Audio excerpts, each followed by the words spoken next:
ওম শান্তি। আজকে 22শে মার্চ 2024। আমরা শুনছি সাকার বাংলা মুরলী। আজকের মহাবাক্য, এই মহাবাক্যে বাবা বলেছেন, মিষ্টি বাচ্চারা, যতটুকু সময় পাবে অন্তর্মুখী থাকার পুরুষার্থ করো। বহির্মুখী তাতে আসবে না, তাহলেই পাপ কাটবে। প্রশ্ন: উত্তরণের কলার পুরুষার্থ কি, যা বাবা সকল বাচ্চাকে শেখান? উত্তর: বাচ্চারা, উত্তরণের কলায় যাওয়ার জন্য বুদ্ধিযোগ এক বাবার সাথে যুক্ত করো। অমুকে ওই রকম, ও এই রকম করে, এর মধ্যে এই অবগুণ আছে, এসব বিষয়ে যাওয়ার দরকার নেই। অবগুণ দেখা থেকে মুখ ঘুরিয়ে নাও। নাম্বার 2, কখনো পড়াশোনার প্রতি রুষ্ট হয়েও না। মুরলীতে যে ভালো ভালো পয়েন্টস আছে সেগুলো ধারণ করতে থাকো, তবেই চড়তি কলা হতে থাকবে। ওম শান্তি। এখন এটা হলো জ্ঞানের ক্লাস, আর ভোরবেলায় যোগের ক্লাস। কেন যোগ? এটাই খুব ভালোভাবে বোঝাতে হবে, কেননা অনেক মানুষ হঠযোগে ফেসে আছে। যে হঠযোগ মানুষ শিখিয়ে থাকে, এখানে হলো রাজযোগ, যা পরমাত্মা শেখান। কেননা রাজা তো কেউ নেই যে রাজযোগ শেখাবে। এই লক্ষ্মীনারায়ণ হলেন ভগবতী ভগবান। ওনারা রাজযোগ শিখে তবেই ভবিষ্যতে ভগবতী ভগবান হন। এটা হলো পুরুষোত্তম সঙ্গম যুগের ব্যাখ্যা। একে বলা হয় পুরুষোত্তম। পুরানো এবং নতুন দুনিয়ার মধ্যবর্তী সময়। পুরানো মানুষ আর নতুন দেবতা। এই সময় সমস্ত মানুষ পুরানো, নতুন দুনিয়াতে নতুন আত্মা দেবতারা থাকে। ওখানে মানুষ বলা হয় না, যদিও তারা মানুষ, কিন্তু দৈবী গুণ সম্পন্ন হয়, সেই জন্যই দেবী দেবতা বলা হয়। ওরা পবিত্র থাকে। বাবা বাচ্চাদের বোঝান যে কাম হলো মহাশত্রু। এটাই হলো রাবণের প্রথম ভূত। কেউ অত্যধিক ক্রোধ করলে বলা হয়, কেন চিৎকার করছো? এই দুই বিকার হলো বড় শত্রু। লোভ আর মোহের জন্য চিৎকার করা বলা হয় না। মানুষের মধ্যে সায়েন্সের অহংকারের কারণে কত ক্রোধ থাকে, এটাও অনেক ক্ষতির কারণ হয়ে দাঁড়ায়। কামের ভূত ইত্যাদি আদি মধ্য অন্ত দুঃখ দিয়ে থাকে, একে অপরের প্রতি কাম কাটারি চালায়। এসব বিষয় বুঝে তারপর অন্যদেরও বোঝাতে হবে। তোমরা ছাড়া বাবার কাছ থেকে উত্তরাধিকার নেওয়ার প্রকৃত রাস্তা কেউই বলতে পারবে না। তোমরা বাচ্চারাই বলতে পারবে। অসীম জগতের বাবার কাছ থেকে এত বড় উত্তরাধিকার কিভাবে প্রাপ্ত হয়? কেউ যদি ঠিকমতো কাউকে বোঝাতে না পারে, তাহলে নিশ্চয়ই তার পড়াশোনার প্রতি মনোযোগ নেই। বুদ্ধিযোগ কোথাও ঘুরে বেড়ায়। এটা হলো যুদ্ধের ময়দান, তাই না? এমন যেন না ভাবে এটা সহজ বিষয়। মনের মধ্যে তুফান বা বিকল্প অসংখ্যবার না চাইতেও আসবে। এতে মরসে পড়লে চলবে না। যোগবলের দ্বারাই মায়া পালাবে। এতেই তীব্র পুরুষার্থ করতে হবে। কাজ কারবার করতে গিয়ে কত ক্লান্ত হয়ে পড়ে, কেননা দেহ অভিমানে থাকে। দেহ অভিমানের কারণে অনেক কথাবার্তা বলতে হয়। বাবা বলেন, দেহি অভিমানী হও। দেহি অভিমানী হলে বাবা যা কিছু বোঝান সেগুলি অন্যদেরও বোঝাতে সক্ষম হবে। নিজেকে আত্মা মনে করে বাবাকে স্মরণ করো। বাবাই শিক্ষা দেবেন যে বাচ্চারা বহির্মুখী হওয়া উচিত নয়, অন্তর্মুখী হতে হবে। যদি কখনো বহির্মুখী হতে হয়, তাহলেও অবসর সময়ে চেষ্টা করতে হবে অন্তর্মুখী হওয়ার, তবেই পাপ কাটবে। তা না হলে না পাপ কাটবে, না উচ্চ পদ পাবে। জন্ম জন্মান্তরের পাপ মাথায় জমা আছে। সবচাইতে বেশি পাপ ব্রাহ্মণদের, তার মধ্যেও নম্বর ক্রমানুসারে আছে। যে সবচাইতে উচ্চ অর্থাৎ শ্রেষ্ঠ হয়, সেই সম্পূর্ণরূপে নিচে নেমে যায়। যে প্রিন্স হয় তাকে এরপর বেগারু অর্থাৎ ভিখারি হতে হয়। ড্রামাকে ভালোভাবে বুঝতে হবে। যে প্রথমে এসেছে সে শেষে আসবে। যে প্রথমে পবিত্র হয় সেই প্রথমে পতিত হয়। বাবা বলেন, আমি আসি ওনার অর্থাৎ ব্রহ্মার শরীরে অনেক জন্মের অন্তিম জন্মে, সেটাও যখন বানপ্রস্থ অবস্থা হয়। এই সময় ছোট বড় সবারই বানপ্রস্থ অবস্থা। বাবার জন্য গায়ন আছে যে সবার তিনি সদ্গতি করেন, সেটাও হয় পুরুষোত্তম সঙ্গম যুগে। এই পুরুষোত্তম সঙ্গম যুগকে মনে রাখা উচিত। মানুষের যেমন কলিযুগ স্মরণ থাকে, সঙ্গম যুগ শুধু তোমাদের স্মরণে থাকে। তোমাদের মধ্যেও নম্বর ক্রমানুসারে জানে। অনেকেরই শুধুই নিজের ব্যবসার কথা মনে থাকে। বাইরে থেকে মুখ ফিরিয়ে নিলে ধারণাও হয়ে যাবে। কথায় আছে না, অন্তিম সময়ে যে স্ত্রী স্মরণ করে সে বেশ্যাদনীতে তার জন্ম নিতে হয়। যে সব ভালো ভালো গান বা শ্লোক আছে যার সাথে আমাদের জ্ঞানের কানেকশন আছে, সেগুলো প্রত্যেকের রাখা উচিত। যেমন ছিছি দুনিয়ার থেকে যেতেই হবে, দ্বিতীয় নয়নহীনকে পথ দেখাও প্রভু। এমনই সব গান নিজের কাছে রাখা উচিত। এসব গান তো তৈরি করেছে মানুষ যাদের এই সঙ্গম যুগ সম্পর্কে জানাই নেই। এই সময় সমস্ত জ্ঞান দৃষ্টিহীন হয়ে গেছে। পরমাত্মা এসেই পথ দেখান। একজনকে তো দেখাবেন না, এরা সবাই ওনার শিব শক্তি সেনা। এই শক্তি সেনারা কি করে? শ্রীমত অনুসারে নতুন দুনিয়া স্থাপন করে। তোমরাও রাজযোগ শেখো, যা ভগবান ছাড়া আর কেউ শেখাতে পারে না। ভগবান হলেন নিরাকার, ওনার নিজের শরীর নেই, বাকি সবাই হলো শরীরধারী। উচ্চ থেকে উচ্চতর হলেন একমাত্র বাবা, যিনি তোমাদের পড়াশোনা করান। এটা তো তোমরাও জানো। তোমাদের মধ্যেও নম্বর ক্রমানুসারে রয়েছে, তাই তোমাদের ওয়ার্নিং দেওয়া উচিত, বড় বড় সংবাদপত্রে দেওয়া উচিত। মানুষ যে যোগ শেখায় সেগুলো হলো হঠযোগ। রাজযোগ একমাত্র পরমপিতা পরমাত্মা বাবাই শেখান, যাতে মুক্তি, জীবন মুক্তি পাওয়া যায়। হঠযোগের দ্বারা এই দুটো পাওয়া যায় না। হঠযোগ যা পরম্পরা ধরে চলে আসছে, এটা হলো পুরানো।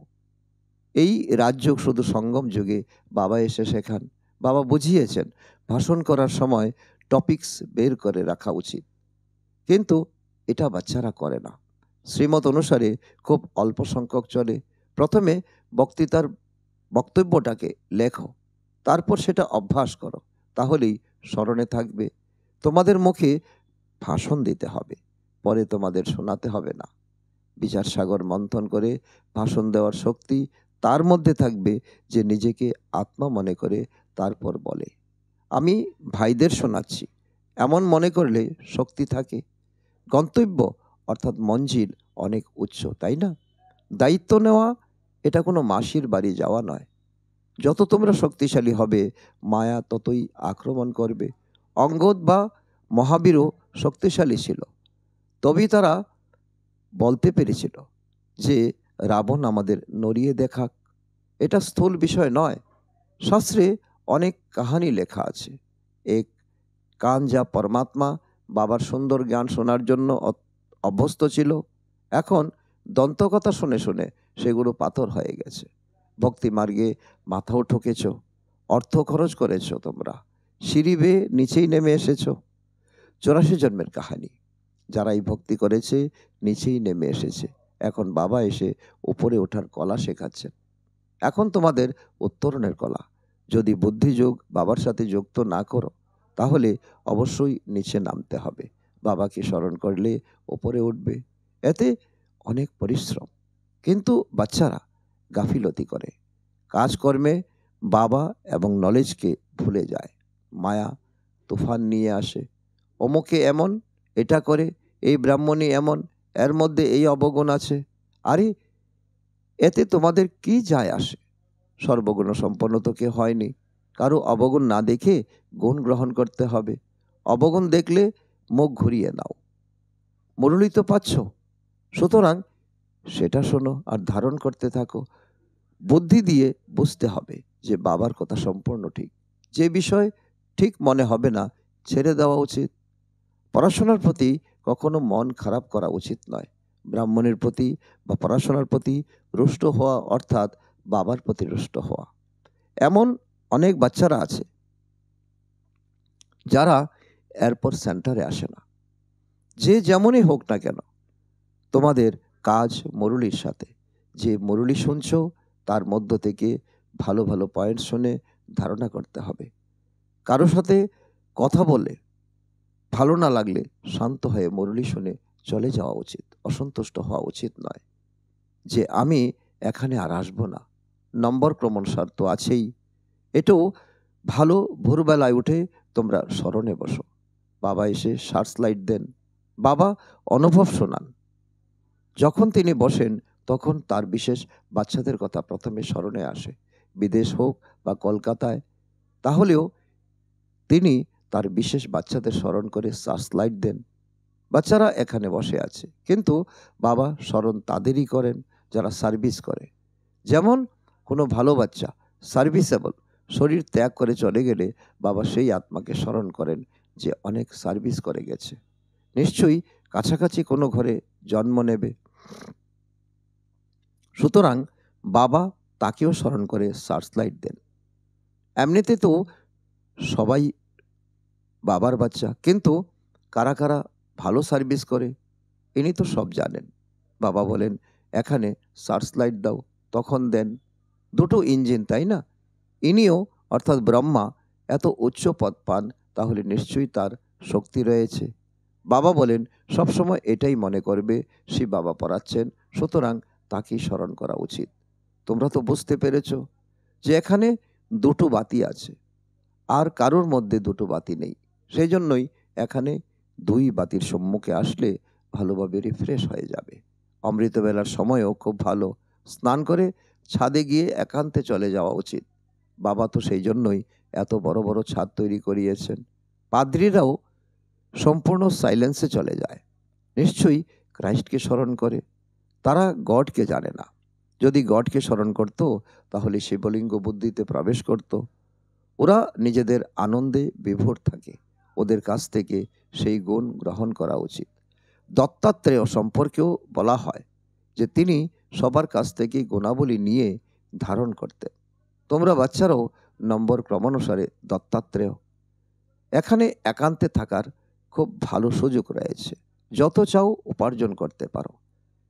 বাইরে থাকলে তো কাজ কারবারের কথা মনে পড়বে। অমৃতবেলায় 4টে খুব ভালো সময়, বাইরে কোথাও যাওয়ার প্রয়োজন নেই। ঘরে বসে আছো, পাহারাও আছে, যজ্ঞে পাহারা দিতে হয়। যজ্ঞের প্রতিটি জিনিস খুব দায়িত্ব সহকারে রাখতে হয়, কেননা যজ্ঞের এক একটি জিনিস বহু মূল্যবান। সেই জন্যই সেফটি ফার্স্ট। এখানে কেউ আসবে না। জানা আছে যে এখানে গয়নাগাটি ইত্যাদি কিছুই নেই, এখানে মন্দিরও নেই। আজকাল তো সব জায়গাতে চুরি হয়, বিদেশেও পুরানো জিনিস চুরি করে নিয়ে যায়। দুনিয়া হলো খুব ডার্টি, কাম হলো মহাশত্রু, সব কিছু ভুলিয়ে দেয়। ভোরবেলায় তোমাদের একটা ক্লাস হয় এবার হেলদি হওয়ার, তারপর হয় এবার ওয়েলদি হওয়ার জন্য বাবাকে স্মরণ করতে হবে, আর বিচার সাগর মন্থন করতে হবে। বাবাকে স্মরণ করলে বর্ষাও স্মরণে আসবে। এই যুক্তি খুব সহজ। বাবা হলেন বীজরূপ। কল্পবৃক্ষের আদি মধ্য অন্তকে তিনি জানেন। তোমাদেরও এটাই কাজ। বীজকে স্মরণ করলেই পবিত্র হবে, চক্রকে স্মরণ করলে চক্রবর্তী রাজা হয়ে যাবে, অর্থাৎ ধন সম্পদ প্রাপ্ত হবে। রাজা বিক্রম আর রাজা বিক্রমাজিৎ দুটো সম্বদকে এক করে দিয়েছে। রাবণ আসার পর থেকে বিক্রম সম্বদ শুরু হয়েছে, ডেট পরিবর্তন হয়ে গেছে। সেটা চলে 1 থেকে 2,500 বছর, তারপর 2,500 থেকে 5,000 বছর পর্যন্ত চলে। হিন্দুদের তো নিজের ধর্ম সম্পর্কে জানাই নেই। এখানে একটাই ধর্ম, যেটা আসল ধর্ম, সেটাকে ভুলে গিয়ে অধর্মী হয়ে গেছে। ধর্ম স্থাপককেও ভুলে গেছে। তোমরা বোঝাতে পারো যে আর্য সমাজ কবে থেকে শুরু হয়েছিল? আর্য আসলে যারা সংশোধিত, শতযুগে যারা ছিল, এখন সবাই অনার্য, এখন সবাই অসংশোধিত। এখন বাবা এসে তোমাদের সংশোধন করে তোলেন। তোমাদের বুদ্ধিতে সম্পূর্ণ চক্র আছে। যে ভালো পুরুষার্থী সে নিজে জানে আর অন্যদেরও পুরুষার্থ করায়। বাবা হলেন দীননাথ। গ্রামবাসীদের ঈশ্বরীয় বার্তা দিতে হবে। 6টা চিত্র থাকলেই যথেষ্ট। 84 চক্রের চিত্র খুব সুন্দর, সেটা দিয়ে ভালোভাবে বুঝাও। কিন্তু মায়া এতটাই প্রবল যে সব কিছু ভুলিয়ে দেয়। এখানে দুটো বাতি একসাথে রয়েছে, এক হলো বাবার, এক ওনার অর্থাৎ ব্রহ্মা বাবার। দুই শক্তিশালী, কিন্তু বলেন যে তোমরা একটাই শক্তিশালী বাতিকে ধরে রাখো। সব বাচ্চারা এখানে ছুটে আসে, মনে করে ডবল লাইট আছে, বাবা সম্মুখে বসে শোনান। গায়নও আছে না, তোমার কাছ থেকে শুনবো, তোমার সাথেই কথা বলবো, কিন্তু এরকম নয় যে এখানে বসে যেতে হবে। 8 দিন যথেষ্ট। যদি সবাইকে বসাতে পারো অসংখ্য হয়ে যাবে। ড্রামা অনুসারে সব কিছু চলতে থাকে, কিন্তু তোমাদের অতীব আন্তরিক খুশি থাকা উচিত। সেই খুশি তাদের থাকে যারা নিজ সম্মান করে তোলে। প্রজা তৈরি করবে, তবেই রাজা হতে পারবে। পাসপোর্টও চাই। বাবাকে কিছু জিজ্ঞাসা করলে বাবা তৎক্ষণাৎ বলেন, নিজেকে দেখো, আমার মধ্যে কোনো অবগুণ আছে কি না। স্তুতি নিন্দা সব সহন করতে হবে। যজ্ঞ থেকে যা পাওয়া যায় এতেই খুশি হয়ে থাকতে হবে। যজ্ঞের ভোজনের প্রতি অত্যধিক ভালোবাসা থাকা উচিত। সন্ন্যাসীরা থালা ধুয়েও জলটা পান করে, কেননা ওদের কাছে ভোজনের মাহাত্ম্য আছে। এমন সময় আসবে যখন আনাজ পাওয়া যাবে না, সুতরাং সব কিছুই সহন করতে হবে, তবেই পাশ করতে পারবে।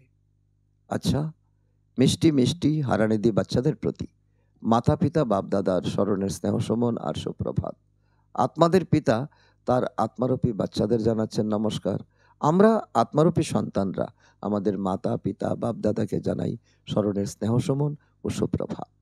ধারণার জন্য মুখ্য সার: 1 নম্বর, কারো মধ্যে কোনো অবগুণ দেখলেই নিজের মুখ ফিরিয়ে নিতে হবে। পড়াশোনার প্রতি কখনো রুষ্ট হওয়া উচিত নয়। দত্তাত্রেয়ের মতো সবার কাছ থেকে গুণ ধারণ করতে হবে। নাম্বার 2, বাইরে থেকে বুদ্ধিযোগ ছিন্ন করে অন্তর্মুখী হওয়ার অভ্যাস করতে হবে। কাজ কারবার করতে করতেও দেহি অভিমানী হয়ে থাকতে হবে। বেশি কথাবার্তার মধ্যে থাকা উচিত নয়। বরদান: ঈশ্বরীয় সেবার বন্ধনের দ্বারা সমীপ সম্বন্ধে আসা রয়্যাল ফ্যামিলির অধিকারী ভব। ঈশ্বরীয় সেবার বন্ধন সম্বন্ধকে সমীপে নিয়ে আসে। যে যত সেবা করে ততই সেবার ফল সমীপ সম্বন্ধে আসে। এখানের সেবাদারি ওখানে রয়্যাল ফ্যামিলির অধিকারী হবে। এখানে সেবা যত হার্ড হবে ততই আরামে সিংহাসনে বসবে, আর এখানে যে আরাম করবে সে ওখানে গিয়ে কাজ করবে। এক এক সেকেন্ডের এক একটির কাজের হিসাব নিকেশ বাবার কাছে আছে। স্লোগান: স্বপরিবর্তনের দ্বারা বিশ্ব পরিবর্তনের ভাইব্রেশন তীব্র গতিতে ছড়িয়ে দাও। আচ্ছা, ওম শান্তি।